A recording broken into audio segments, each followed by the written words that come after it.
Hello friends, कैसे हैं आप सब। उम्मीद है आप सब अच्छे होंगे और प्रतिदिन कुछ अपनी लाइफ में नया सीख रहे होंगे। आज मैं आपको इकोनॉमिक्स का क्वेश्चन जो कि बिहार में अगस्त में पीजीटी का जो एग्ज़ाम हुआ था उसका क्वेश्चन आंसर आपको ऑफिशियल आंसर की के हिसाब से करवाऊंगी। तो 41 से यहाँ क्वेश्चन शुरू हो रहा है। तो पहला क्वेश्चन है यानी कि 41, इसमें मैच करना है कि किस जो जैसे कि मार्शल ने क्या कहा था इकोनॉमिक्स को, रॉबिन्स ने, एडम स्मिथ ने, जेके मेहता ने, ठीक है, इन सारे के हिसाब से जो है वो इकोनॉमिक्स क्या है। तो इसमें ऑप्शन जो होगा पहला जो है वो मार्शल ने क्या कहा था। तो मार्शल ने, एक मिनट, जो मैं आपको 41 क्वेश्चन बता रही हूँ इसका जो आंसर सी सही है, ठीक है। इसमें आपको है कि मार्शल ने क्या कहा था इकोनॉमिक्स को, तो मार्शल ने कहा था इकोनॉमिक्स। बी होगा, रॉबिन्स ने कहा था इकोनॉमिक्स ऑफ स्कार्सिटी। एंड सी का फर्स्ट होगा यानी कि एडम स्मिथ ने कहा था वेल्थ ऑफ नेशन। और डी का जेके मेहता ने कहा था वांटलेसनेस। और ई यानी कि सैमुअल्सन ने कहा था ग्रोथ इकोनॉमिस्ट। तो 41 का आपका सी हो जाएगा। अब आता है 42।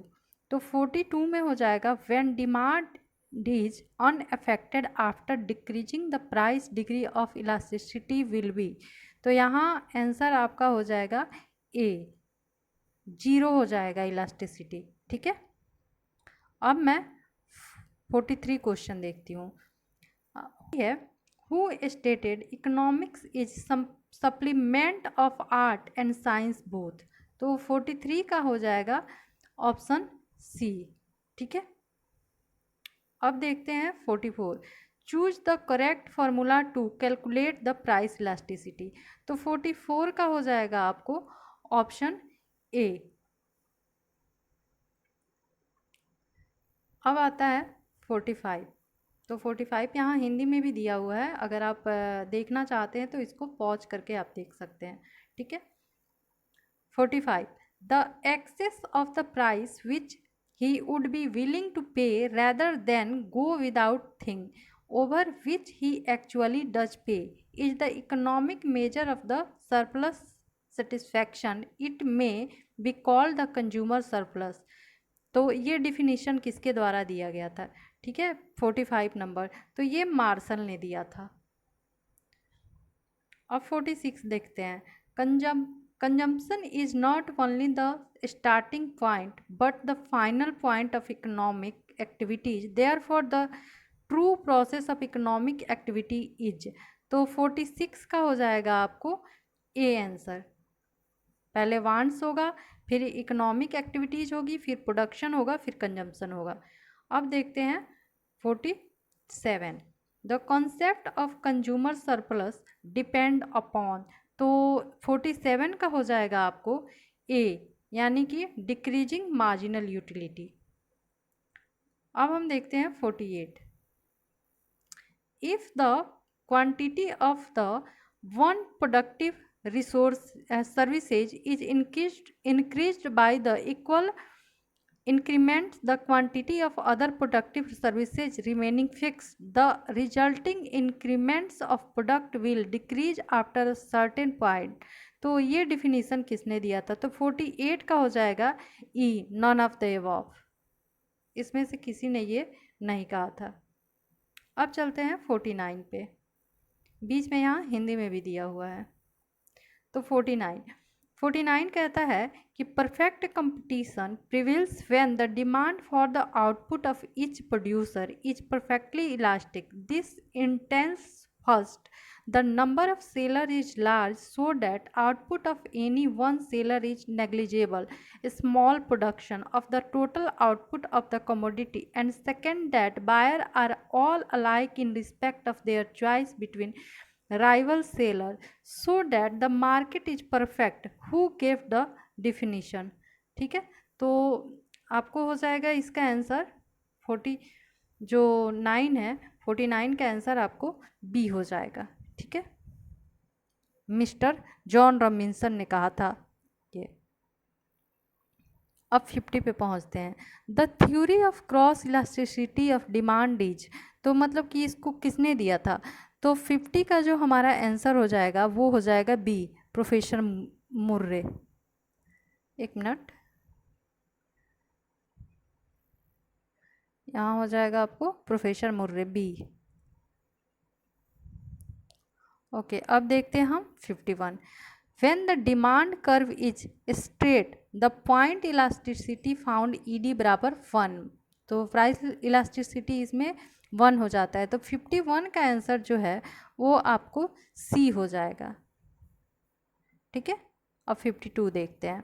अ क्लासिकल इकोनॉमिक्स प्रीफर्स, तो इसका आंसर 52 का ए हो जाएगा, production in comparison to consumption,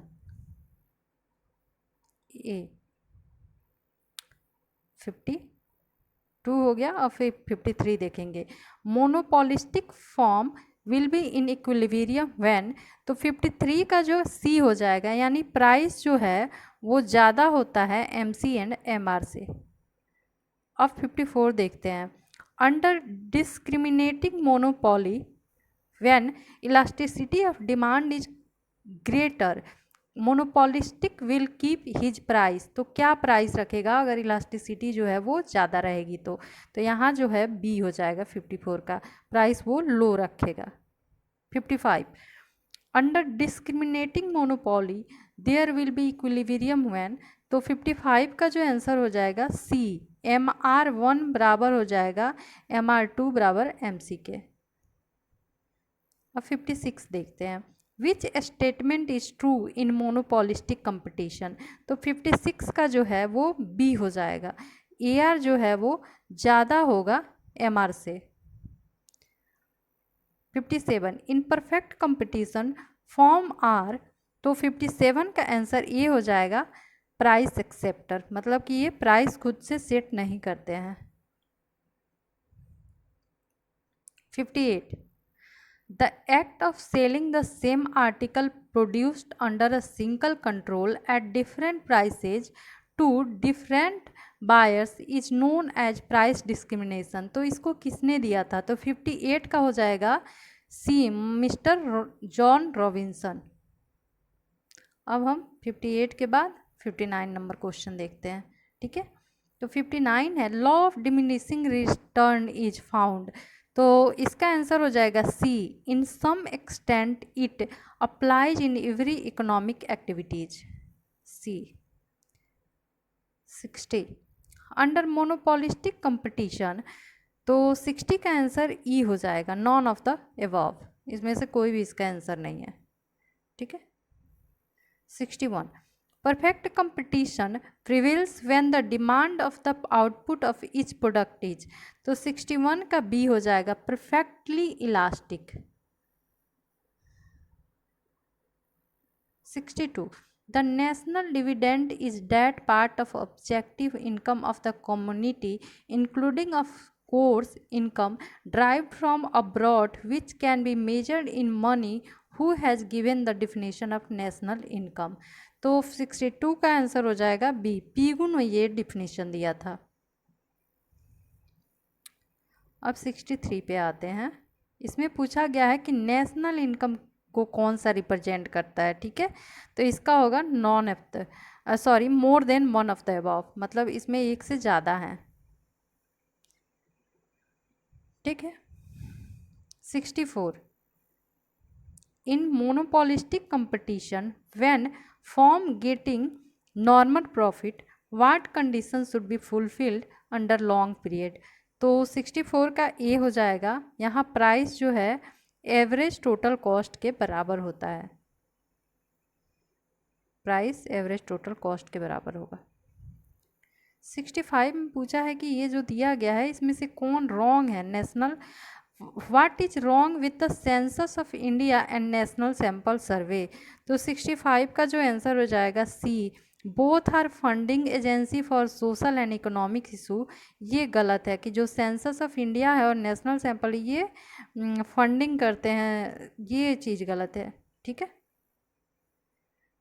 ये नेशनल एजेंसी हैं, ये डाटा को कलेक्ट करते हैं, ये दोनों चीज़ें सही हैं।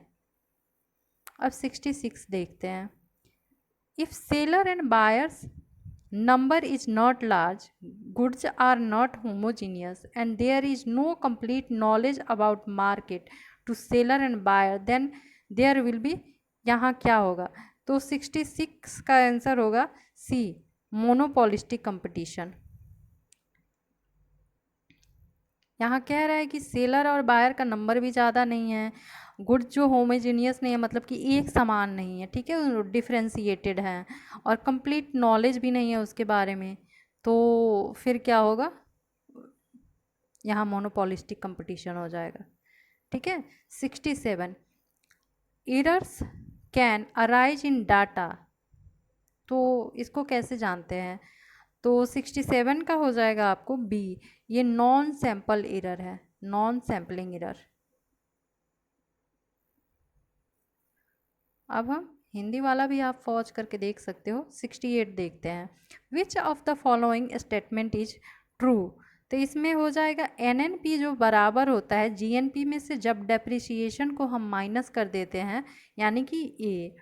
ठीक है, जब भी हमें ग्रॉस से नेट यानी कि जी से एन पे जाना होता है तो डेप्रिसिएशन को माइनस करते हैं, तभी हम नेट पे जाते हैं। ठीक है। 68 में 69 in this classification time becomes the classifying variables and data are categorized according to time which is known as, 69 का आंसर हो जाएगा टेम्पोरल क्लासिफिकेशन, यानी कि ये। 70 अंडर डिस्क्रिमिनेटिंग मोनोपोली, मोनोपोलिस्ट जो होता है will keep his price low, अपना प्राइस लो रखता है।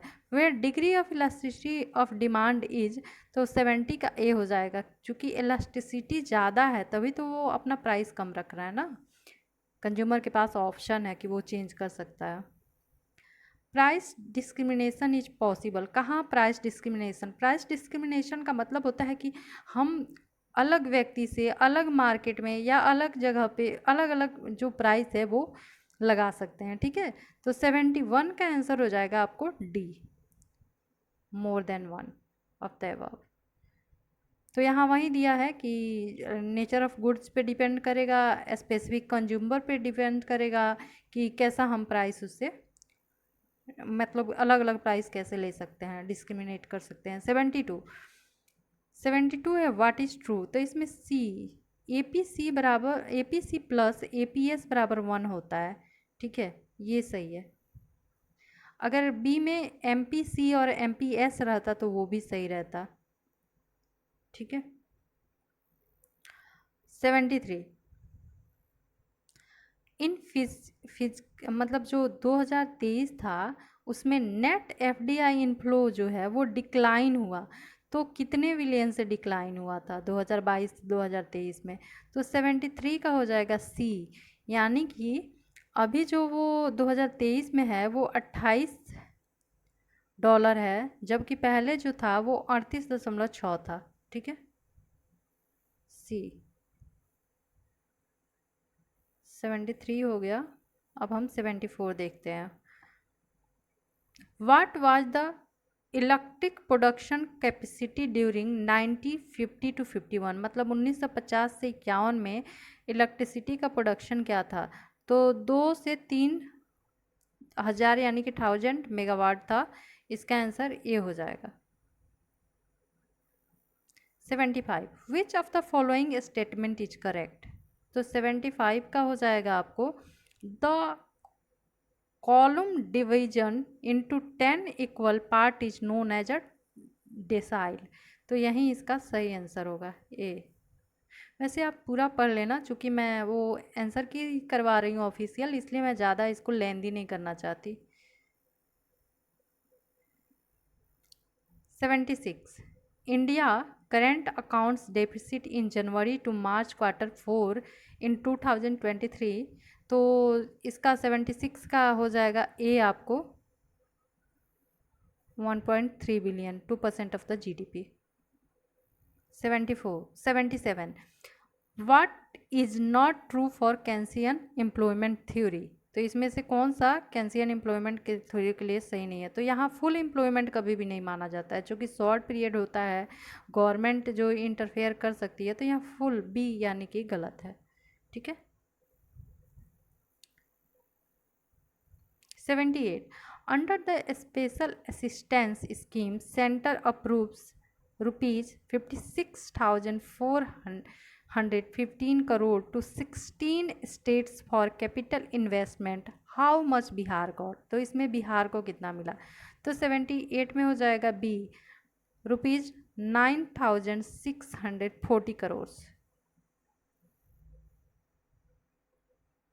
79 what is the social cause of poverty in India? तो इसका क्या सोशल कॉज है? तो इसमें हो जाएगा मोर देन अबव, यानी कि इसके बहुत सारे कॉज हैं। ठीक है, जो भी इसमें दिए हुए हैं, जॉइंट फैमिली भी है, अब जो लॉ का भी कुछ कारण है, कास्ट का भी कारण है, तो ये सारे कारण जो है वो पोवर्टी के लिए सही है। 80 the central statistical organisation was established in the year, तो ये सी हो जाएगा 1951। अब 81 देखते हैं, मुद्रा क्या होता है? तो 81 का ये हो जाएगा micro units development and refinance agency, ये हो जाएगा इसका answer. 82 international economics is often refer to as, तो 82 का आपका हो जाएगा both applied economics and theoretical economics, C. 83 the per capita income in India in 2021 to 22 at current prices taking 2011-12 series is, तो 83 का आपको हो जाएगा A rupees 150,326।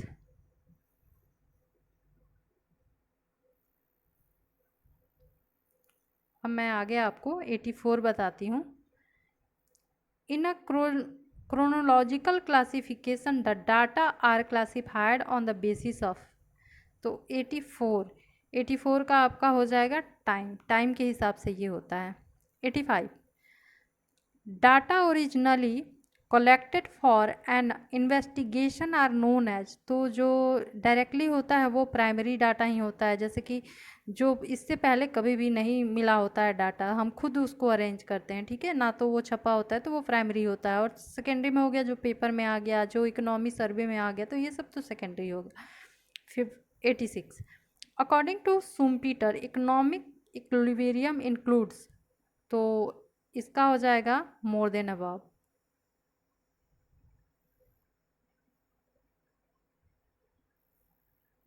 87 consumer equilibrium analysis mainly includes, तो 87 का आपको हो जाएगा answer D, more than one of the above.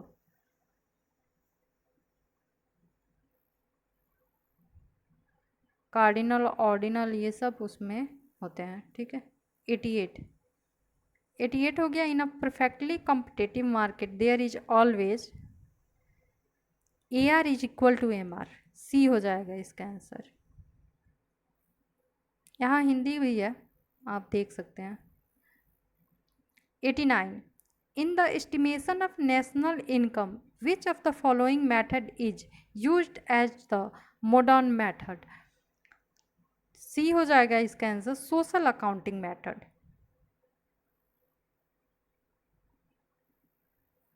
90 statistics is a science of estimates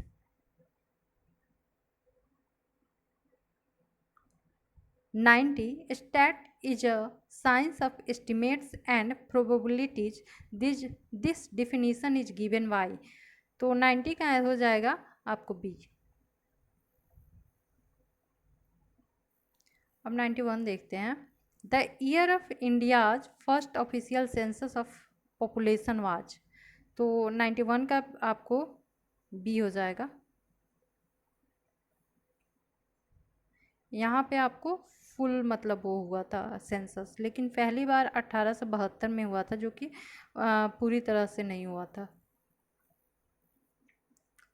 92. The arranging of relating facts into class is called classification. उसको arrange किया जाता है classification के द्वारा. 93. LPG is the main part of industrial policy में. ये तो B होगा इसका 93 का. 91 में LPG आया था, जिसको राव मनमोहन के मॉडल के नाम से भी जानते हैं, क्योंकि नरसिम्हन राव उस समय प्राइम मिनिस्टर थे और हमारे मनमोहन सिंह उस समय फाइनेंस मिनिस्टर थे, और उसी समय 1991 में वो आया था LPG. 94. The life insurance corporation of India was. तो ये किस ईयर में आया था? 94. बी 1956 में, मतलब 1956 में आया था. 95. As per the census 2011 the literacy rate in Bihar. तो इसका होगा E none of the above, क्योंकि बिहार में उस समय 61.80% था ऑल ओवर, और 71.2% मेल का था और 51.5% फीमेल का था. 96. National income statistics are collected by the. तो इसका आंसर बी होगा central statistical organisation. 97. According to the RBI standards broad money क्या होता है? तो 97 का आपको हो जाएगा सी. M3 जो है वो ब्रॉड मनी होता है और नैरो मनी होता है M1. 98. Correlation means.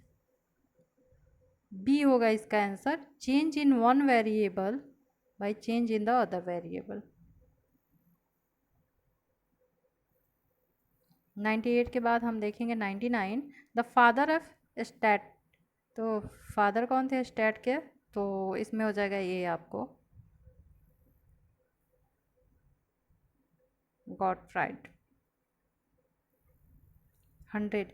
Which stage of statistical investigation function is not arrange in the ascending order. तो इसका आंसर सी हो जाएगा collection of data.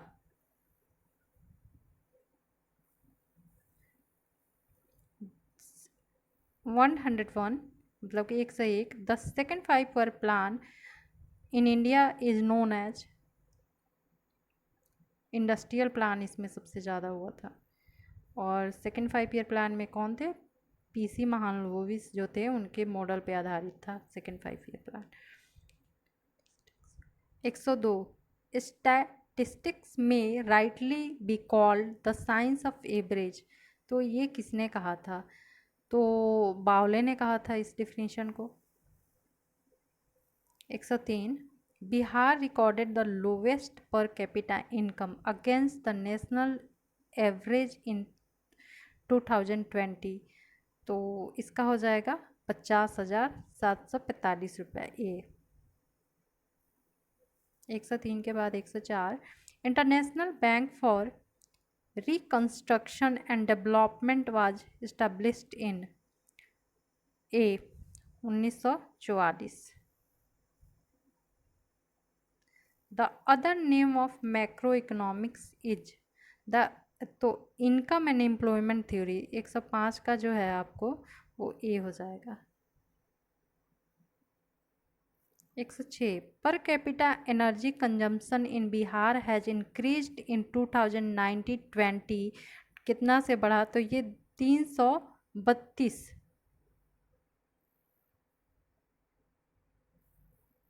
7वां 107. According to the census of 2011 किस डिस्ट्रिक्ट में सबसे लोएस्ट सेक्स रेशियो था? तो ये हो जाएगा सी मुंगेर और भागलपुर. और सबसे ज़्यादा कहाँ है? तो गोपालगंज में 10 से 21. 108. According to the census 2011 the total population of Patna is. Patna का कितना पॉपुलेशन था? तो इसका आंसर हो जाएगा आपको ए.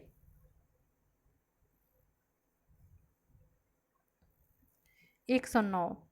The prevention of money laundering act came into force in none of the above. इसका ईयर आप देख लेना, मुझे याद नहीं है इसका year. 110, the full form of NREGA is the, तो इसका हो जाएगा national rural employment guarantee act A. 111, training of rural youth for self employment is programme of, तो ये किसका है? रूरल डेवलपमेंट का प्रोग्राम है, जहाँ की रूरल के युवा को वहाँ दिया जाता है, यानी कि गांव के युवा को ट्रेनिंग दी जाती है।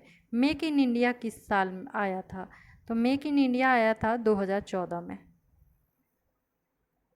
The nature of indifference curve from left to right in downward direction is, तो इसका 113 का आपको कॉन्वेक्स हो जाएगा। कॉन्वेक्स यानी कि ऐसा होता है, ठीक है।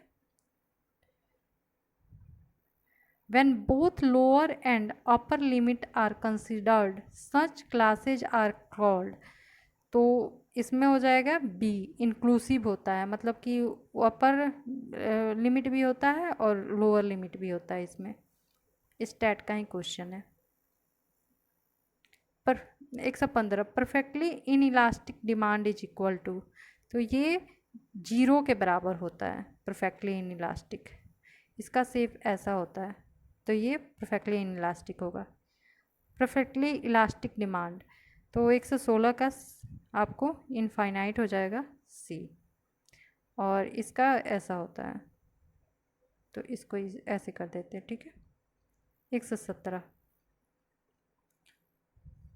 Median can be located by which of the following,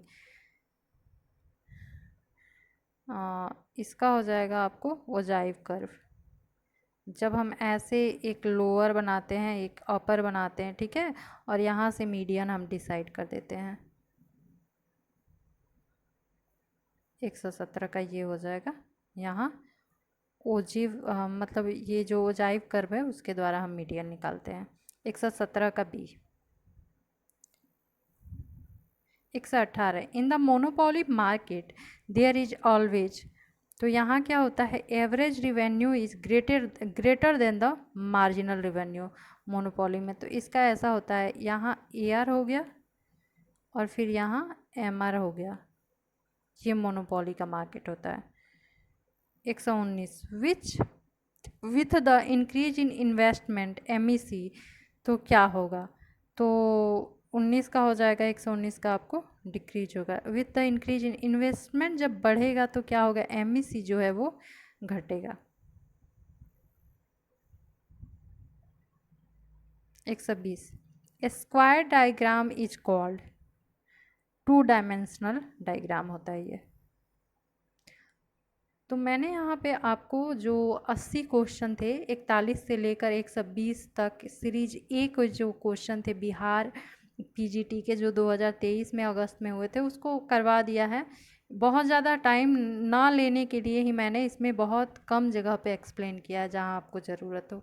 I hope कि आपको अच्छे से समझ आया होगा और आपको अच्छा लगा होगा। प्लीज़ अच्छा लगा हो तो मेरे चैनल को लाइक करिए, सब्सक्राइब करिए। आगे भी जो बिहार के एग्ज़ाम होने वाला है पीजीटी का, जो फिर से वैकेंसी आने वाली है, उसमें मैं आपको अच्छी से अच्छी चीज़ें प्रोवाइड करने की कोशिश करूँगी। Thank you.